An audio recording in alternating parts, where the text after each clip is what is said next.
Good evening, everyone. Thank you for being here with us tonight and sharing in our Bible study. We are in the book of James. We're in chapter 1 still, a little slower pace than maybe I've done in the last couple of studies. That's okay if we can gain knowledge from these texts. We did not have a Bible study Sunday morning, so we're right back where we left off last Wednesday, technically. And I think last Wednesday there was about 10 of you here with the weather challenges that we had, and so maybe you watched online or hopefully followed and kept up with the study. But we're going to start here in a moment in verse 16 of James chapter 1. I hit it a little bit a week ago, but since it's been a week, we'll jump back to it, talk a little bit about it, and then move forward in our discussion. But before we go any further, if you would, let's bow our heads together and share in a word of prayer. Our Father in heaven, thank you for loving us and caring for us and allowing for us to have this opportunity to come and to study your word, to appreciate your testimony. We're thankful for the wisdom, again, that you provide for us. We know you'll give to us liberally if we will pray and ask in faith. Give us confidence to trust your message and to rely upon the things that you share with us. Strengthen us in our effort tonight. Encourage us. And we pray all these things through thy Son's name. Amen. So what's the warning that he gives in verse 16? I don't remember what the question, it's question 1, isn't it? Because I guess we're to a new lesson technically, by the way, even though we're only halfway through the chapter. It's technically lesson 2 if you're looking at the lesson sheets. But what's the warning again? I'm sorry, I heard it, but I'll... Do not err, right? Do not err. Now, there's a general principle, right? I mean, we could talk about the challenge God sets before us to be careful, and that general kind of warning that's given. But what do you think why would he say it? Why would James say it in the context in which it's written? What's he been talking about that they might make an error about? False prophets. Okay, that might be part of that. Okay, he just came off of that conversation, right, about temptation leads to sin, right? So when we're enticed by our own lust. When lust has conceived, it bringeth forth sin, and when sin reaches its pinnacle, it brings death. If I want to avoid the death, I've got to, most likely then the best way would be to avoid, and what's the root? Temptation, right? Temptation's at the beginning of that process, and we talked about that Wednesday night. And so then he makes this statement, verse 16. Don't err, brethren. Don't think that this truth that I've just shared with you, that you're exempt from that, or that it may not happen to you, or that somehow you aren't potentially susceptible to that process and that challenge that he just presented. So if the challenge is to avoid temptation, lust, sin, spiritual death that it brings, what's the opposite? Oh yeah, right. So it seems like he just kind of, right. It feels like he hops from one subject to the next subject to the next subject, but it doesn't necessarily. There is connectivity here. Don't err, brethren. Evil leads you to sin. Sin leads you to death. There is a source, though, of things that are good, and that source is God, right? So there's this transitional kind of thought. Don't err. Don't trick yourself into believing that evil has merit and that good can come from that. It doesn't. Things that are good come from, and specifically he says come from where? What's the word he uses? I guess that's what I'm driving at. Come from above, right? He says, they come from above. They cometh down from the Father of lights, with whom is no variableness, neither shadow of turning. So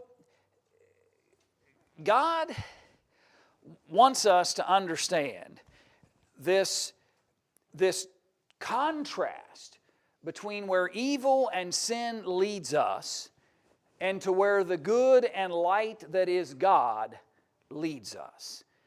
And sometimes people make the mistake of calling good evil and evil good. Run to Galatians chapter 6. That was question 2. But let's take a quick look at something Paul said in Galatians chapter 6 and in verse 7 about not erring and not deceiving ourselves. And he simply said in verse 7 of Galatians 6, be not deceived, God's not what? God's not mocked. For whatsoever a man soweth, that shall he also reap. In what way can you mock God as it connects to this statement? Think you're better than God? Okay. Well, smarter. It's smart. But think about. Oh, okay. Yeah. So what I want us to just think about for a minute is, be not deceived. God's not mocked. He has established a principle that says, whatsoever a man soweth, that's what he also shall reap. If you sow to temptation, sin, lust, what's the result? Death. If you sow to good, light, to God, what's the result? Those things as well, right? Don't err, verse 16 of James chapter 1. Don't be deceived. Paul says to those in Galatians chapter 6 and verse 7, you can't get to good through evil, and you can't get to evil through good. And if you can distinguish the differences between the two, you'll make wiser, smarter, better choices that lead to better things for us. Go ahead, Bob. Going back to verse 13 in James, where don't blame God. They're blaming God for being tempted and failing at their own faith because they didn't uphold the faith and blame God for their failure. Yeah.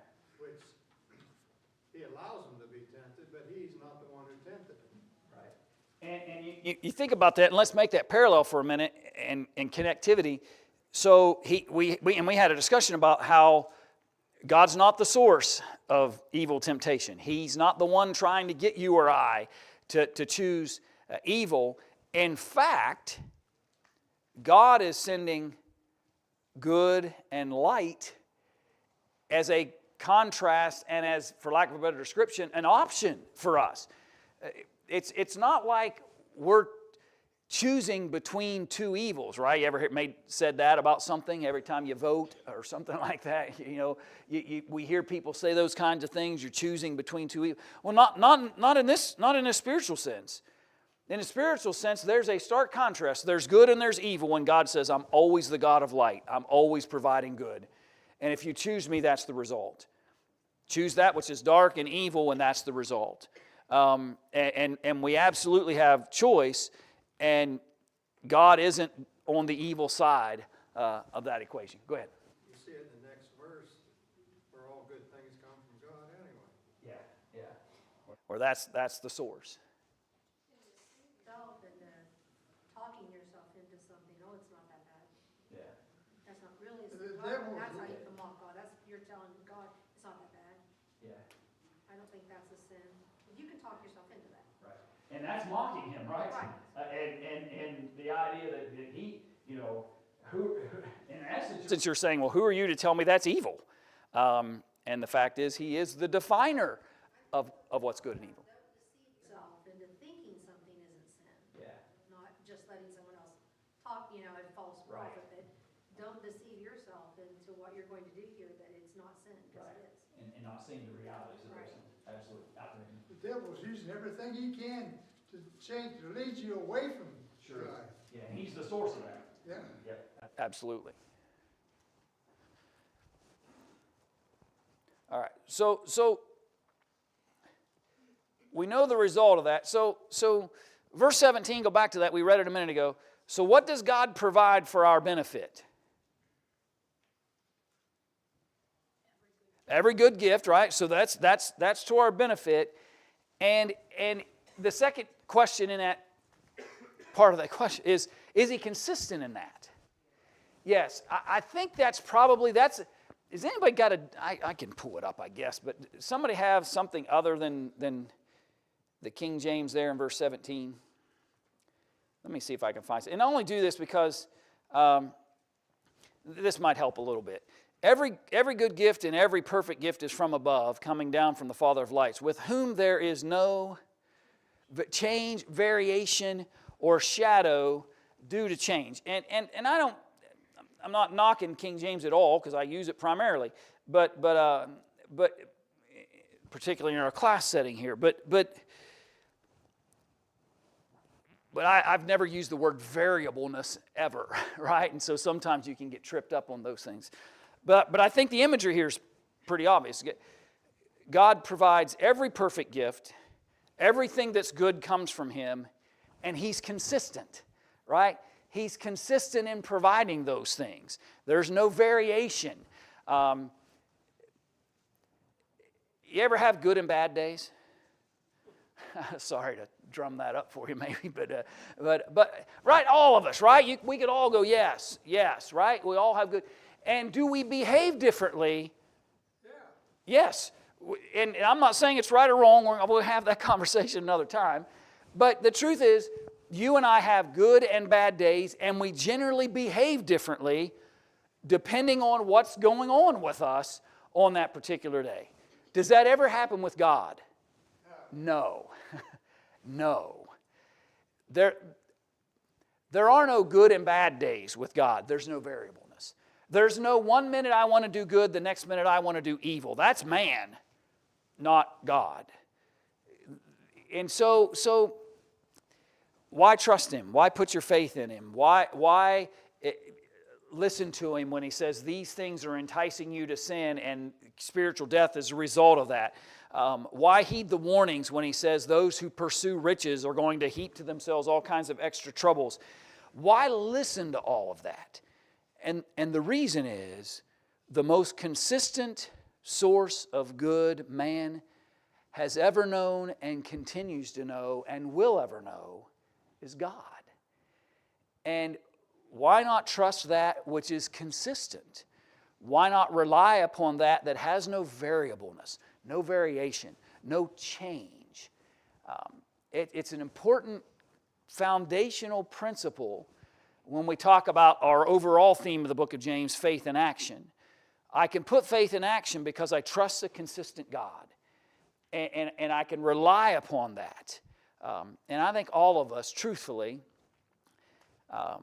we like a little consistency, right, in our lives. We like things that are reliable and trustworthy. We enjoy being able to say, well, at least this stays constant while everything else is chaos. God stays constant when everything else is chaos. And that's an important principle.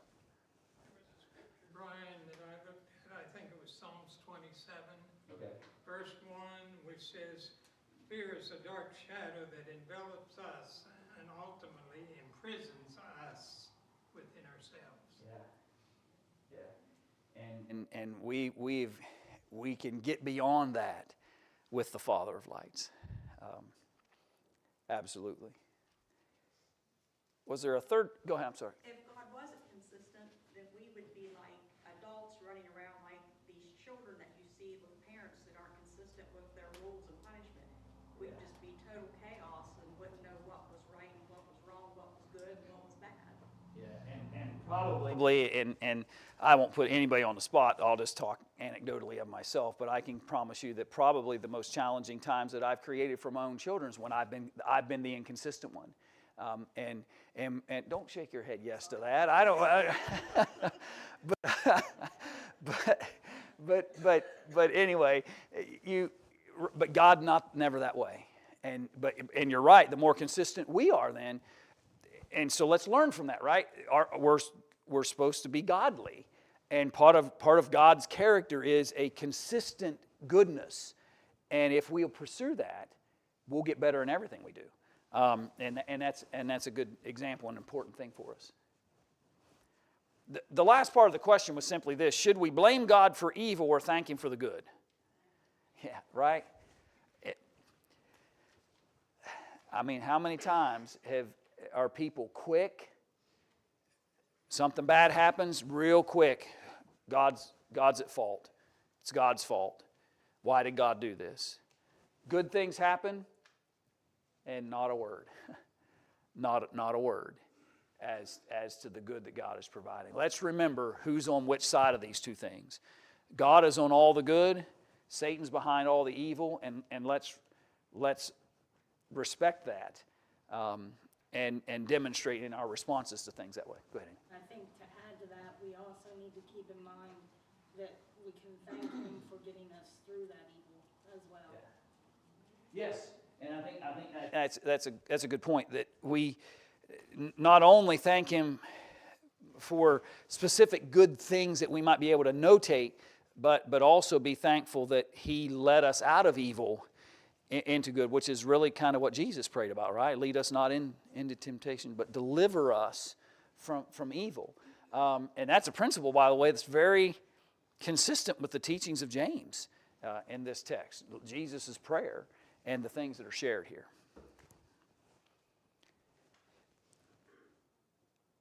So God doesn't have any special purchases, by the way, if you read question 4, but He does have special purposes. And spell check can't always counteract everything. Sometimes it lets stuff go. But does God have a special purpose for man within creation? And let me read the last verse of that section.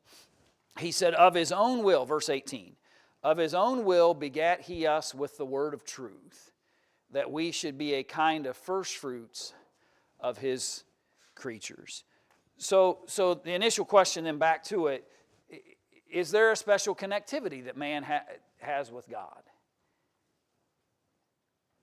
And the answer is yes. We're different, right? So we could throw all the qualifiers in, right? Should man respect all of God's creation? Yes. Should we be good stewards over this earth that God has provided? Yes. All of that is true. But man is different. He's not like the rest of the animal kingdom. He's not like the plant kingdom.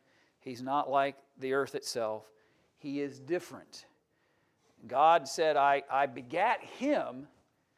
Speaking of man, He begat us with the word of truth, and we became a kind of first fruit. Something far different. Though man wasn't the first thing created. What was the first thing created? Let there be light, right? Let there be light, and there was light. Is the first thing that God created. So He's not talking about a chronological order here of when God created things. He's talking about preeminence within what God created. He's talking about how He becomes a first fruit of a different kind and type of thing that God created. And it might also follow a little bit in connectivity with the language used as it relates to the resurrection, by the way. If you think about Paul's description in 1 Corinthians 15, he talks about how Jesus is the first fruits of our resurrection. And there's that language is comparable here. The reference in the verse saying the Father of lights, is that a representation of all that is good, like knowledge, faith? Yeah, I think that is just it's a general idea of all the good that He's been consistently providing in all of its forms, right?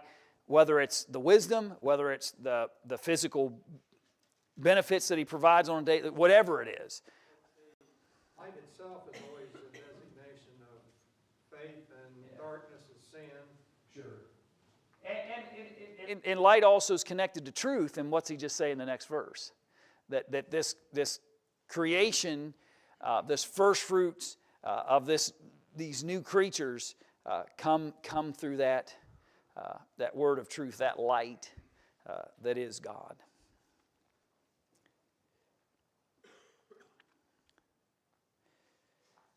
So the secondary question I asked in question 4 of your lesson sheets was so if we are special then, how does He bring us to that purpose? If He's given us a special purpose, how does He bring us to that purpose? Okay, so he's doing that through the Word, right? What kind of creature do we become through the Word? A new creature, right? Romans 6, I mentioned just a few moments ago, the connectivity and language with 1 Corinthians 15 about Jesus and His resurrection. In Romans 6, he talks about how we come into relationship with the Father through baptism into the death, the burial, and the resurrection of Jesus. His message leads us to a new birth. We become a new creature in Christ. The only part of creation that can do that, right? No other part of God's creation has been given the purpose and or the opportunity to come into that kind of relationship with the Father and to benefit from the death, burial, and resurrection of Jesus in a very specific and very powerful way. No greater act of good has God ever done than the giving of His Son, right? Everything's good that He does, but the gift of Jesus that comes down from the Father of lights, leading us to this purpose of becoming a new creature in Him, different than the others, a first fruits kind of creation. All of that is what our purpose is. So make the connections. Our purpose isn't to fall into lust and be enticed in sin and lead to death. The world almost sometimes, and even some people in religious circles would almost have us to believe that that's kind of what we're built for, right? That when we sin and we misbehave and we choose evil, that it's almost our nature. But when we've been brought into this new creature and we've adopted the light and truth that is Jesus, our purpose is now different. And we serve a very different kind of purpose. And our dedication to that purpose needs to stay consistent. All right, so let's jump to the next section then. So,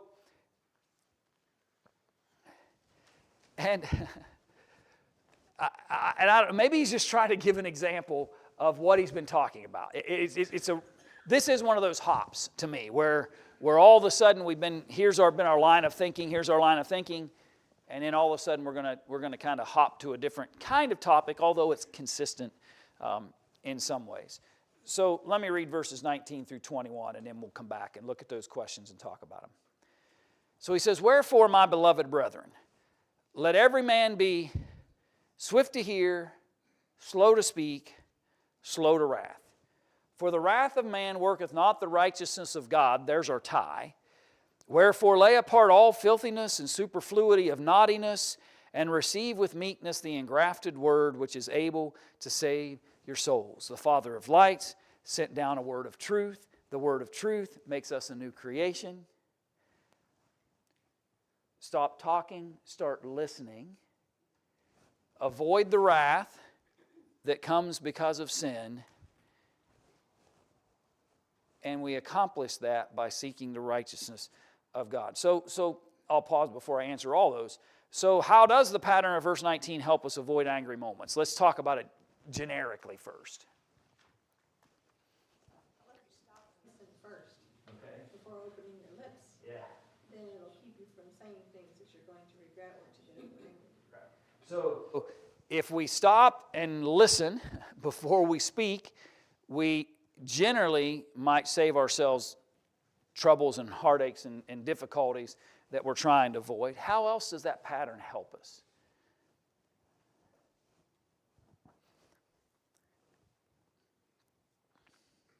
I'm just from a practical standpoint.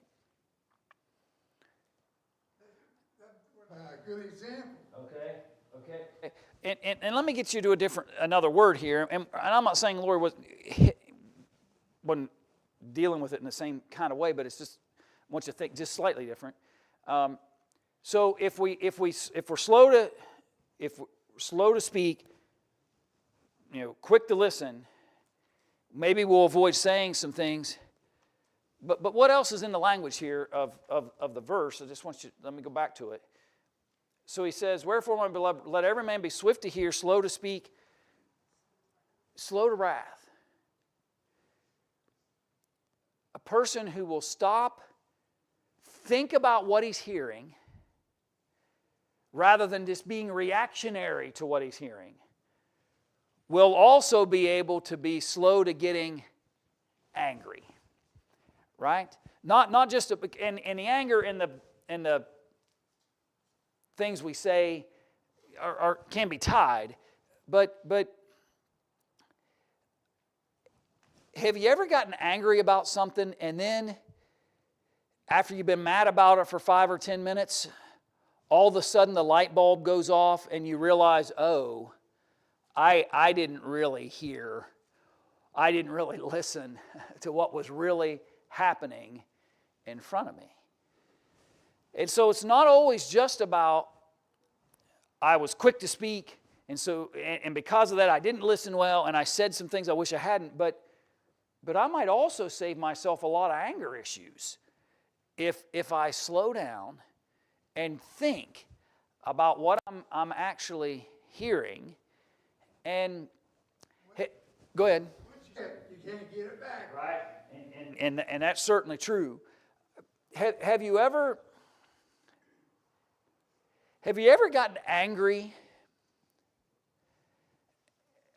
when you first hear something, and because you or I gave the first quick response to it, we didn't really take the time to appreciate maybe that it wasn't even true? Have you ever gotten angry about something and then only to find out later it wasn't even true? And don't tell me you haven't. If you're on the internet, you have. Right? You've reacted. You've commented. You've spoken and didn't even think about whether that was true. Was it true? False? It just made me mad. And I had to say something. Right? That's what James is warning us about here. Be careful in that. Go ahead, Bob. Anger makes you inclined to not to keep the law of God, but to break it. Yeah. And that's verse 20, right? The righteousness of God doesn't come forth out of angry thoughts and moments. And we create bigger problems. Because now it's not just a moment of frustration or anger.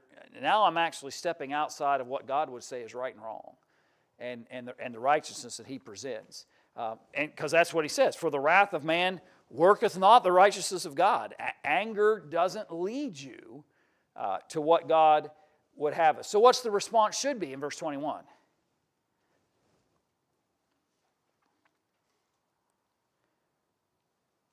What should we be doing with the things that we hear and the reactions that we're trying to avoid? Yeah, you got to lay it aside. You got to lay it aside. Everything that's filthy, naughty, and the problem is, if those things are ruling the moment, it's hard to hear what? Truth. Notice he said, you got to lay apart all filthiness and superfluity of naughtiness, and then the opposite, and receive with meekness the engrafted word which is able to save your souls. A lot of times we don't hear what's good for us because we're too busy concentrating on the stuff that's making us mad and the things that are making us angry. And because of that, we're not exposing our hearts and our minds to the truth that God's trying to engraft into our hearts, and He's trying to get us to appreciate and to honor and to live by. But it can't get there because I'm blocking the path with all the things that are contrary to God. And I often allow too much of the influences around me to create that problem. And I may not be behaving in evil behaviors. I might not be choosing what we might say that's a sinful act. But because I've given my mind over to all of that darkness, the Word can't find its path. The light that is God can't find its way because I just live overwhelmed by the evil that's around me. You got to lay it apart. You got to set it aside. Because it's only the word of truth, that engrafted word that comes from God, that can do what? End of the verse. Save your souls. It's the only thing that can save your soul. And so whatever's blocking that, you got to get rid of it. Whatever's hindering that, get rid of it. Because ultimately, we would hope that we would want to find salvation to our souls. Anger too. Sometimes you speak too quickly. It doesn't have to be in anger, but maybe you need to think a little longer and let someone else speak and listen to what they're saying. Sometimes we come to a conclusion too quickly. Right. And I fear too, I've always, maybe I'm wrong on my understanding of words, but anger can be internal. But wrath seems to be an action, right? Wrath has a connotation of an action that's being now produced in me. And how do you tell yourself it's not worth it, right? How do you in that moment, and that's where you got to stop speaking, breathe, and realize this isn't worth leading me to wrath. And the next thing I know, the problem's worse than it was to begin with. I heard Connie Adams say one time that anger is like the volcano, that steam coming out the top or rumbling. But wrath is like that volcano erupting. Remember this. Mount St. Helens, it blew the whole side of that mountain down out there. That there's a difference, more severe, maybe, I don't know. And it's the unresolved anger, right, that leads to the wrath. It's that bubbling up of that anger that we're not dealing with. And again, go back to our original example of if you want to solve the problem of the death that sin brings, go back to the root of temptation and you can resolve. Well, same thing here. If you want to avoid the consequential aspects here that he's dealing with, then if you can get the anger to quit bubbling up, you can avoid the wrathful explosion that often comes on the other side. This word filthiness, and I've never, at least in my memory, I don't remember ever seeing it before.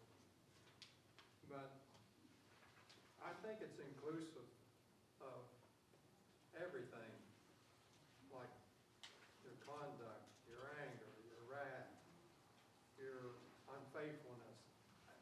It's like it's lumping everything together. Yeah. When it uses the word filthiness. Yeah. And I'm trying to just look. Yeah,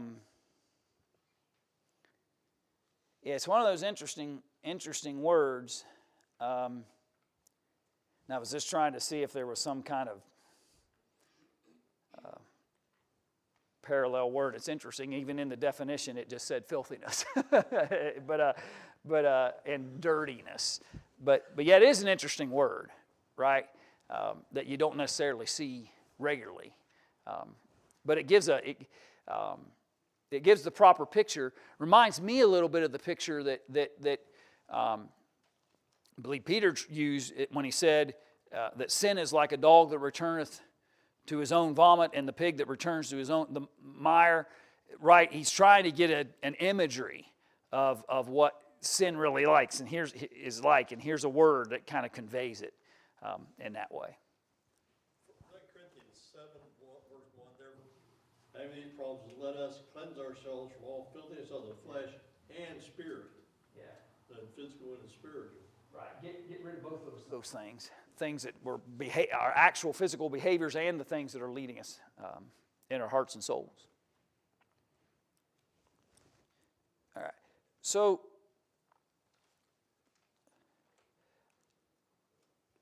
if I'm going to avoid all that, then what do I need to be listening to? What's Acts 17 tells me I need to be listening, right? I need to get into the Scriptures. I need to be spending my time in that word of truth.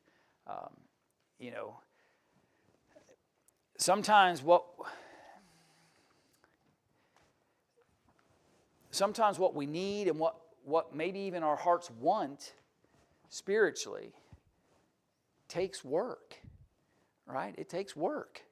It takes time and energy, a willingness of heart, an effort to get in the book, study it, learn it, appreciate it, honor it, live by it, right? It's work. It's valuable work. It's important work. It's necessary work. It's rewarding work.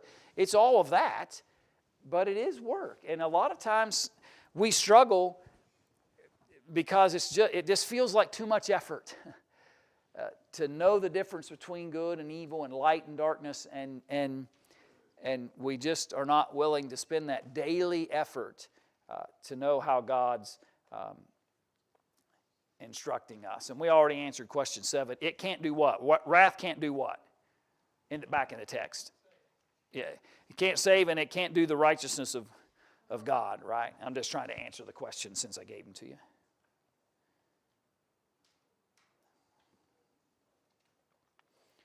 Let me ask the last part of question 8. Is it possible to pursue evil and God at the same time? No. Let's look at Luke 16 real quick, verse 13.